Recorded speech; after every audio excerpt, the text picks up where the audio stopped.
ګورئ یوه موضوع باید ولس ته روښانه کړو، هغه دا ده چې په راتلونکي حکومت کې که چیرې دولت جوړونکی ټیم ګټونکی اعلان شو، په هغې کې اجرایه ریاست نشته، مشارکت به موجود وي. هغه مشارکت په دې معنی دی چې د قومونو او د حزبونو او د افغانانو په عموم کې، ځکه دا حکومت د ټولو افغانانو دی، د یوې ډلې نه دی. حکومت به د افغانستان دپاره جوړیږي. د خاصو ډلګیو او د خاصو احزابو او اشخاصو دپاره دلته د واک ورکول نشته دی. مطمئن یاست چې نشته؟ دا باید مطمئن اوسو. داسې یو معاملې ته غاړه نه ږدئ؟ هېڅکله نه، هېڅکله نه. بله مسله د سولې ده. خلیلزاد افغانستان ته راغلی دی، دا په دې معنا نه ده چې بیرته د سولې خبرې پیل شوي دي. د افغانستان د حکومت اولویت څه دی؟ هغه د سولې راتلل دي یا د سولې خبرو پیلول دي، خو د افغاني سولې د په دې معنا چې هغه سوله چې امریکایان افغانستان ته راوړي، هغه زما په نظر هغه سوله نه ده. سوله ځکه نه ده که چیرې دوی د طالبانو سره اوربند کوي، چې یوازې د طالبانو او د امریکایانو ترمنځ اوربند وشي او د افغانستان حکومت په جګړه کې پاتې شي، دا سوله نه ده، دسیسه ده. دې ته باید د افغانان په لویه کې اصلا ستاسو ټیم یو له هغو چې له پیله یې د انتخابات پر کېدو ټینګار کوه او اکثرا کله به چې د سولې او د انتخاباتو ترمنځ د یوه د ټاکلو بحث و، دوی ویل چې هغه بېله پروسه ده او دا بېله ده. اکثرا ستاسو د ټیم ادعام دا ده چې یوازینی ټیم یا شاید یو له محدود هغه ټیمونو څخه وایي چې تر پایه مو د ټاکنو پر کېدو ټینګار کوه. اوس یې عین ټینګار پر نتیجه هم کوئ یا لکه دلته ښاغلي کیاني اشاره وکړه چې دوی ټیم نظر دا ده که یوه رښتینې سوله راځي بیا یو بد انتخاب نه دی، حتی که ټاکنې نتیجه هم ونه لري؟ ګورئ، اصلا د سولې د ټاکنو پروسه د ځینو ټیمونو لخوا په یو ډول حق شوې ده. حقول یې په دې معنا دي چې کله راځي دوی ادعاوې غلطه ادعاوې کوي چې سرور حق شوی، کله راځي دلته وایي چې قلفونه مات شوي، ادعاوې چې څېړل کېږي اصلا نتایج یې هېڅ نه راوځي، یعنی کاذب ادعاوې دي. د دې کاذب ادعاو دپاره اصلا باید څارنوالي موجوده وي چې دوی ته ځواب ووایي او دوی ورته ځواب ووایي. دوی باید معرفي شي څارنوالۍ ته، د ټاکنو کمیسیون باید دا کار وکړي، د شکایت کمیسیون دا کار باید وکړي، تر څو چې غلط لاسوهنې بند شي. دلته دواړه ادعاوې وڅېړل شوې، د دواړو ادعاو پر بنسټ کې څه موجود و، هېڅ نه راووتل او وویل شول چې دا کاذبه وي. دا ادعاوې کوم اسناد او کوم حساس اسناد چې کوم ځای موجود و هغې کې لاسوهنه نه وه شوې. ستاسو د ټیم دریځ دا هم ده چې باید یوازینی هغه څه چې د افغانستان د سیاسي سرنوشت ټاکي هغه د همدغه ټاکنو پایلې دي. یعنی راځم خبره دا ده، د افغانستان حکومت او دولت ساز ټیم اولویت ما وویل چې لومړی اولویت یې سوله ده، خو کومه سوله؟ هغه سوله چې د یو مرکز څخه رهبري شي، د اشخاصو څخه نه. هغه اشخاص چې هره ورځ په مسکو کې ناست وي، هره ورځ په دوحه کې ناست وي، هره ورځ په نورو هیوادونو کې ناست وي، د افغانستان دپاره سوله نه راوړي. اصلا د هغې د سول راوړلو دپاره څه نشته. د دومره غونډې چې هلته وشوه، آیا کوم څرک د سولې ترې راغی؟ نه. په انفرادي ډول افغانان سولې ته نشي رسېدی تر څو چې یو محور موجود نه وي، تر څو چې یو مرکزیت موجود نه وي. هغه مرکزیت څه شی دی؟ هغه مرکزیت حکومت دی مشروع، هغه مرکزیت ولسمشر دی مشروع چې هغه موجود وي او د هغې د سیوري لاندې خبرې پر مخ لاړې شي. که کله هم افغانان حاشیې ته شول، دغه سوله نه راځي او نه راتلونکې ده، ځکه د جګړې اساسي لوری حکومت دی.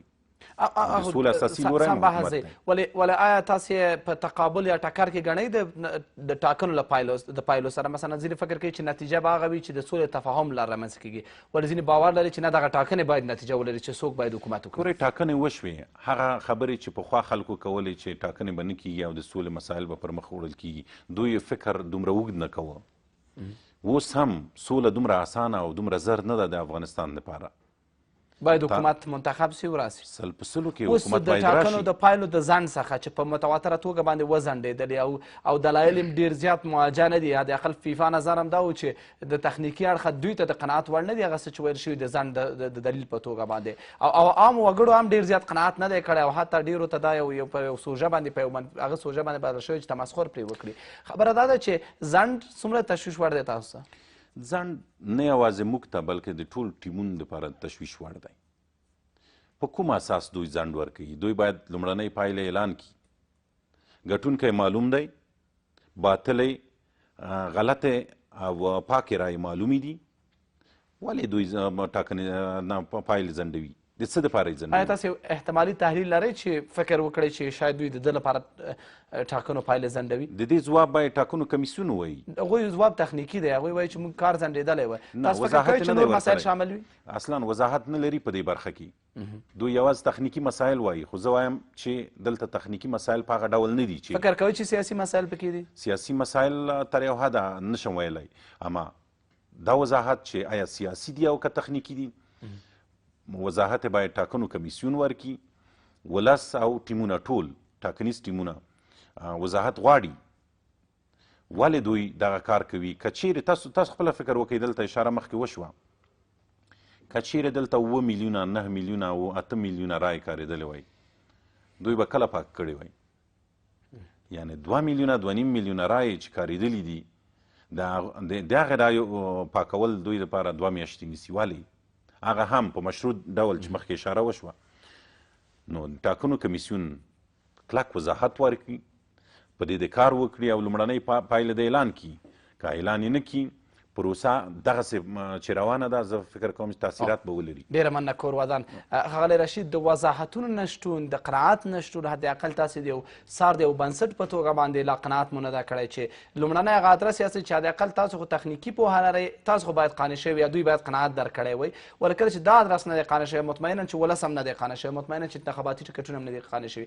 دغسې ابهامات، دغسې ځنډونه، داسې غیر مترقبه ځنډ رامنځته کول، دا څومره کولی شي چې پروسه لا زیاته پیچلې کړي، خصوصا د پایلو بحث چې وار د مخه چلنج شوی و چې منلو او نه منلو بحث و.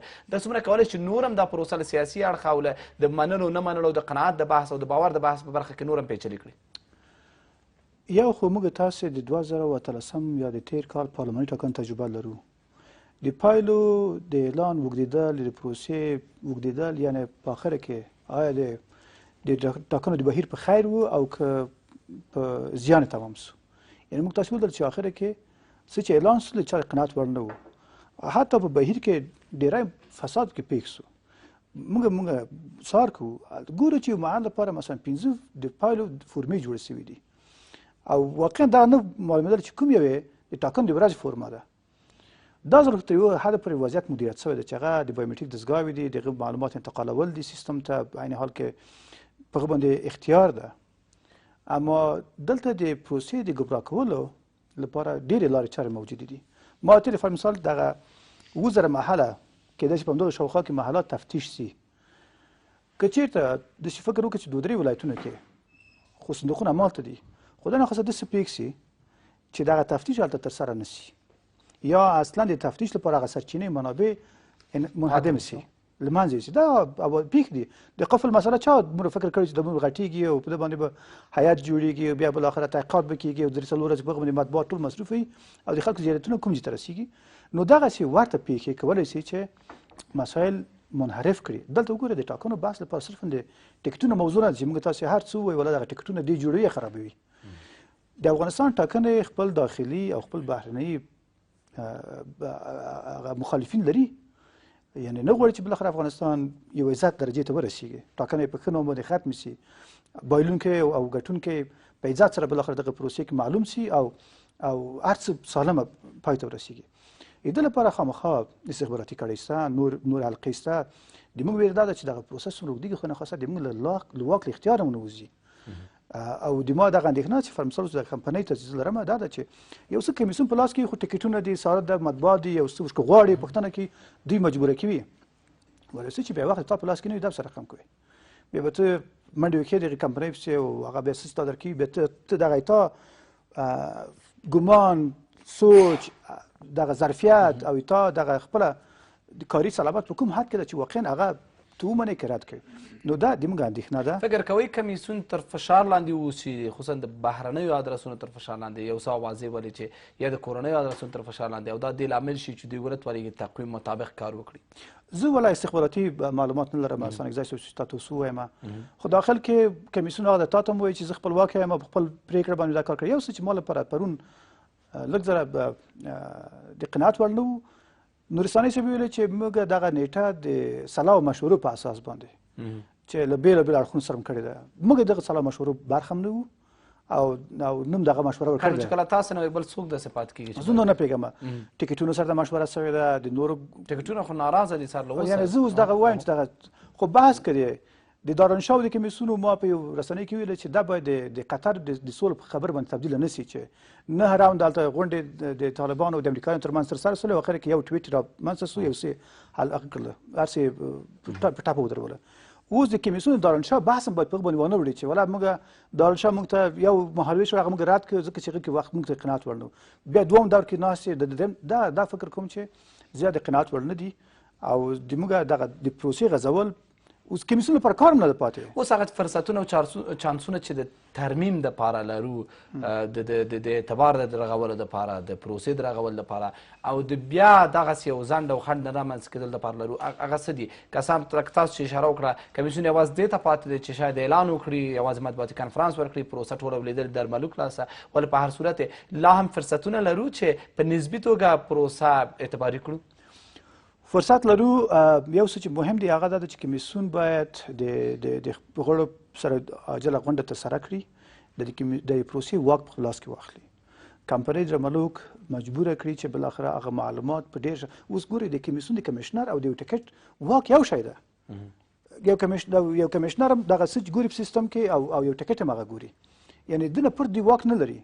دا خپل وزیر کمیسیون دغه صلابه د دغه حیثیت او اعتبار د پوښتنې سره مخامخ کیږي. تاسو څه کوئ؟ آیا تاسو کاندید په دغه بهیر کې که تاسو پرېکړه کوونکی؟ شفافیت د موضوع بل بحث ده چې تاسو سره رقم کولی شئ ټولو ټکټونو ته زینف خواو ته معلومات ورکړئ، د هغوی شک و تردید رفع کړئ، په عین حال کې قناعت حاصل کړئ، هغه بل بحث ده. اما دا چې ته خپل واک راولې د یو سیاسي ګوند سره، د یو کاندید سره، د یو کمپنۍ سره په یو لیول کې راولې، دا واقعا ماته د افغان په توګه د شرم‌آور خبره ده. ډیره مننه سلامت سه. آقای کیانی، خب تاکید بازم میشه روی از اینکه خب یک وقتی بود، یک زمانی بوده که بعض از تکت‌های انتخاباتی حتی بعضی از احزاب همشون تاکید میکرد که انتخابات اولویت نیست، انتخابات شدنی نیست، ولی در نهایتش اداره تیم دولت سازی است که با پافشاری از اینا و پافشاری حکومت افغانستان بالاخره انتخابات صورت گرفت. همه قسم ادعاهای کار صورت میگیره شاید پروسه صلح و یک تعامل سیاسی جاگزین نتیجه انتخابات ها، اینا رد میکنه و قطعا اینا با این باور هستن که بدون هیچ معامله انتخابات نتیجه خواهد داشت. فکر میکنیم ما به یک نتیجه خواهد رسیدیم که مطلوب باشه و حداقل به گونه نسبی مطلوب باشه به تمام آدرس‌ها؟ ببینید قسمی که شما همچنان و رسانه شما از این تریبیون شما بارها ما گفتیم پیش از برگزاری انتخابات که ما راه جز متوسل شدن به یک انتخابات شفاف و سالم نداریم با یک قاعده وسیع و در این حال با توجه به مطالبات بر حق شهروندان افغانستان، به دلیل از اینکه در طول 17 سال بالای دموکراسی که انتخابات جزء الانفک دموکراسی است سرمایه گذاری صورت گرفته. مسئله که شما گفتین این دو روند کاملا جداگانه است، هم از لحاظ محتوا جداگانه است، هم از لحاظ پروسیجر کاملا جداگانه است. روند مسائل با روند انتخابات من فکر میکنم که این دو وابسته به مدیریت است. فعلا حالا ما در یک عمل انجام شده در باب انتخابات قرار داریم. اگه حالا هم اراده قوی اداره مدیریتی وجود داشته باشه، کارگزاران کمیسیون انتخابات میتونند این چالشی که فعلا ظاهرا به یک چالش مبدل شده این را به یک فرصت مبدل کنند. زمانی است که به شاخص‌های رسیدگی به شکایت‌ها معین بسازند، بی‌طرفی خود کمیسیون انتخاباتی در مقام عمل حفظ کنه و چند دستگی که بین دارالانشا و بین کمیشنرهای کمیسیون انتخاباتی است این را به خاطر تامین منافع مردم افغانستان این رفع بشه و عدم پاسخگویی که شرکت در ملک با توجه به تعهداتی که پیش از انتخابات برای شرکای ذی‌نفع و ذی‌دخل انتخابات کرده بود، این تعهدات در مقام عمل پیاده گیره. انتخابات بازم برای مردم افغانستان یک فرصت هست. تکرار کردیم که کمیسیون‌های انتخاباتی مشروط برای اینکه بی‌طرفی خود حفظ کنند. روند مسائل ما بارها هم گفته بودیم که خط و مشی که در پیرامون مسائل انتخاب شده بود در گذشته و در حال این روند افغانی نیست. این خط و مشا وفق محیطی نمیتونه پیدا کنه که ایدئال مردم افغانستان باشه.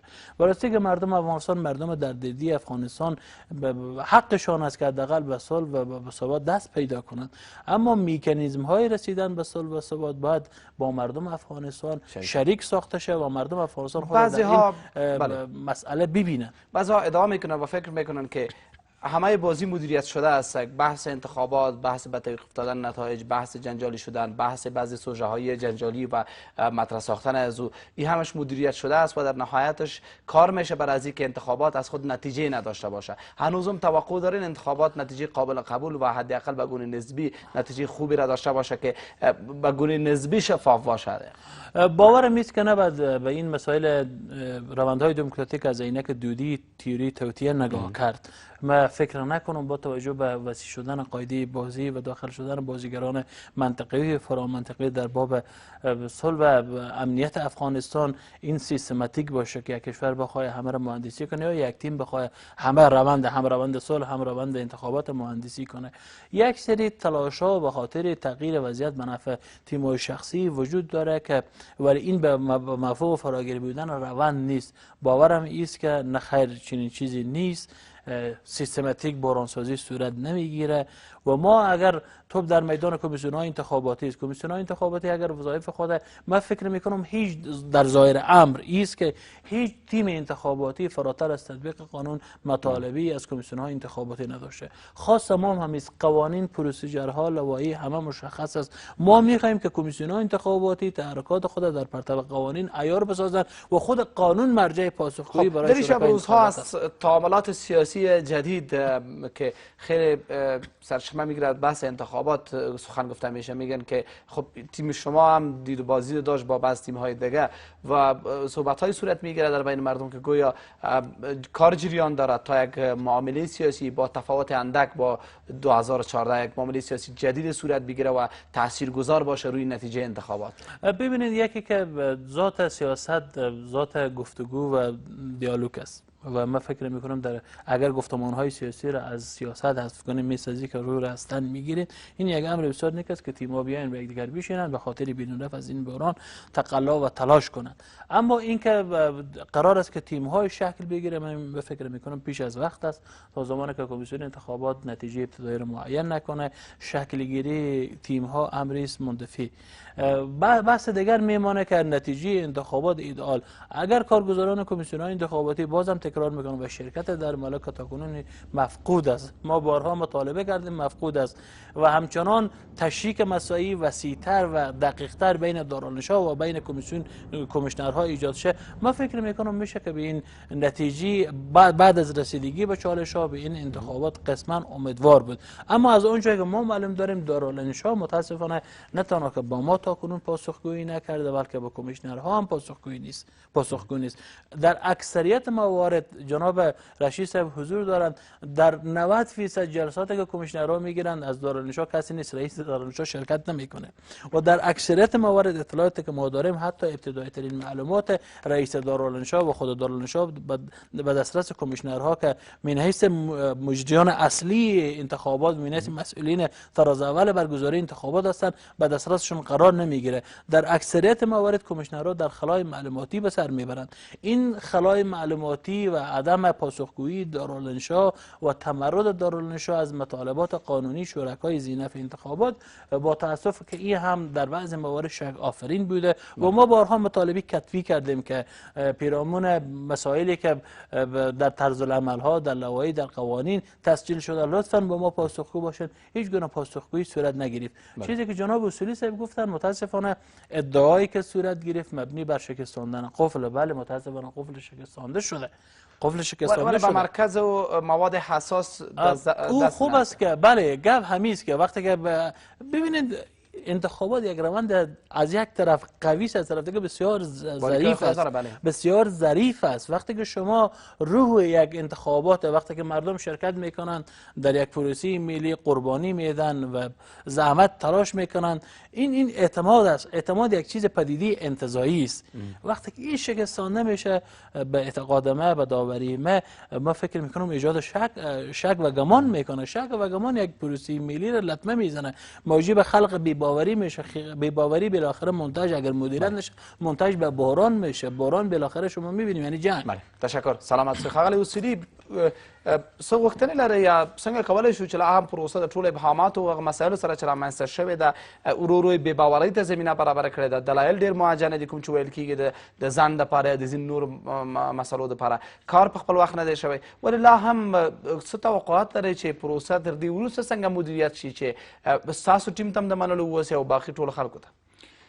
ځینې ټاکنیز ټیمونه وو پخوا هم د انتخاباتو نه مخکې او اوس هم خصوصا یو دوه ټیمه د ټاکنې پروسه په عموم کې غواړي چې بې اعتباره کړي. دوی پخوا هم همدغه کار کوو تر څو چې خلک ونه توانیږي خپل ووټونه او رایې ته راوځي، خپلې رایې وکاروي، لکه څنګه چې د خلکو حضور هم کم و. علت همدا مسایل وو. پخوا یې د سولې نارې وهلې او د سرپرست حکومت او د موقت حکومت نارې وهلې. خلک یې د ټاکنو د پروسې څخه منع کول په یو ډول. اوس څه کېږي؟ اوس په سیستماټیک ډول باندې دسیسې او توطیې جوړیږي، لکه د قفل موضوع. عین د قفل موضوع هم د دوی لخوا جوړه شوه. دغه مواد بل چیرته و، دا راوړل شول یو اداري تعمیر ته. دا هغه تعمیر نه و چیرته چې همدغه مواد باید ایښي وای. یو اداري تعمیر ته راوړل شول چې دوهم منزل و. په اول منزل کې مامورینو کار کوو، یعنی دغه دروازه هر وخت نه بندېده، په دغه ورځ بنده شوې ده، په دغه ورځ قلف شوې ده. د شپې د خاصو اشخاصو لخوا چې عمل ته پیره کوي، پولیس تیار څوک چې دي، دوی خلک راغواړي، هلته مشاورین و نور دي، د ټولو مخکې دغه خلاصوي د دپاره چې دوی هلته پیره وکړي، هر څه شي عمل ته ګزارش کې ویل شوي. دغه وړې مسلې ته یې دومره هوا ورکړه چې د خلکو اذهان یې مغشوش کړل. څو ورځې په دې باندې بحث وشو د دې دپاره چې دا خپله ټاکنې د سوال لاندې راولي. همدغه د دې نه مخکې د حق کولو مسله وه، د سرور هغه مسلې ته هم هوا ورکړل شوه چې د حق شوی حق شوی حق شوی. ولې کوي دا؟ د دې دپاره چې د ملي پروسه د خاورو سره خاوري یو ځل بیا. متاسفانه دوی دومره فکر نه کوي چې دا په ډیموکراسۍ کې 19 کاله دا ډیموکراسي چې پر مخ تللې ده، شهیدان هم پرې ورکړي او تر اوسه هم قربانۍ ورکوو. ولې خپلې ملي پروسې له منځه وړئ او د خاورو تر دې وروسته څه توقع لرئ؟ څه فکر کوئ چې څنګه کولی شو چې پروسه مدیریت کړو د پخوا پرتله لږ څه ښه؟ اوس هم همدغه ټیمونه اخته دي. چې توطیې او دسیسې جوړې کړي د ټاکنو کمیسیون ته او ټاکنو ته په عموم کې. مدیریت د ټاکنو کمیسیون په لاس کې دی.